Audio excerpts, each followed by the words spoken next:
మీద 28,000 అక్రమ కట్టడాలని అక్రమమైన building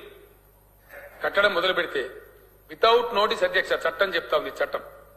no notice will be given it will be demolished అంత కఠినంగా ఉంది అధ్యక్ష చట్టం ఎట్టి పరిస్థితుల్లో ఉపేక్షించే ప్రశ్న లేదు వారు ఎవరన్నా కావచ్చు ఎవరన్నా కాకపోవచ్చు దాంతో నిమిత్తం లేదు అక్రమ కట్టడం అంటే ఇమ్మీడియట్ డిమాలిషన్ అధ్యక్ష దాన్ని స్పేర్ చేసే ప్రశ్నలు ఎవరు కూడా అధ్యక్ష గత 65 ఏళ్లలో మూసీకి వరదలు వచ్చినప్పుడు కానీ ఇతరత్ర సమయాల్లో కానీ మాక్సిమం ఫ్లడ్ లెవెల్ ఏంది బఫర్ ఏంది దాని ప్రాపర్ అసలు మార్కింగ్స్ ఏంది ఇది ఏది కూడా ఎన్నడూ కూడా మా దగ్గర ఎక్కడ కూడా డేటా లేకుండే అధ్యక్ష ఈ గవర్నమెంట్ వచ్చిన తర్వాత మనం సవ్యంగా మూసీకి పోయిన సంవత్సరం 2020 అక్టోబర్లో వరదలు వచ్చినప్పుడు ఆ వరదలు వచ్చినప్పుడు వరదల ఉధృతిని కూడా స్టడీ చేసి టెక్నాలజీని కూడా వినియోగించి డ్రోన్స్ ని కూడా ఉపయోగించి బ్రహ్మాండంగా అటు ఎంఎఫ్ఎల్ బఫరు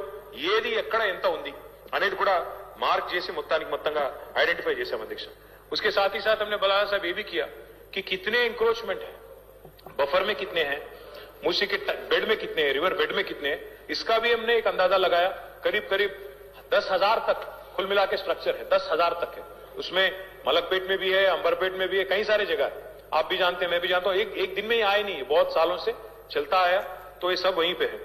ఎంక్రోచ్మెంట్ చూస్తే దగ్గర 10,000 తుర్క చెరువు ఉంది దాని కింద ప్రగతి నగర్ చెరువు మొత్తం ఆ ఛానల్ మొత్తం కబ్జా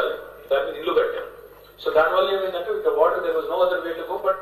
to enter into residential layouts నిర్దాక్షిణ్యంగా కొట్టిపారేయండి బుల్డోజర్లు పెట్టి మన జేసీబీలు పెట్టి ఎవరు అడ్డం వచ్చినా కూడా పోలీస్ సపోర్ట్ తీసుకుని కొట్టిపారేయండి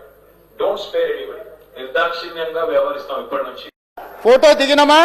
సోషల్ మీడియాలో పెట్టినమా ట్విట్టర్లో పెట్టినమా పైసలు ఇచ్చి అదేందో ఏమంటారు దాన్ని పైసలు ఇచ్చి కొట్టించుకుంటారు కదా ఏంది లైక్లా క్యాష్ డౌన్ వారి గారు పెట్టంగానే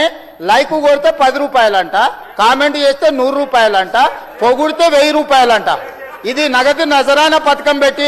పెడితే ఏమొస్తుంది అధ్యక్ష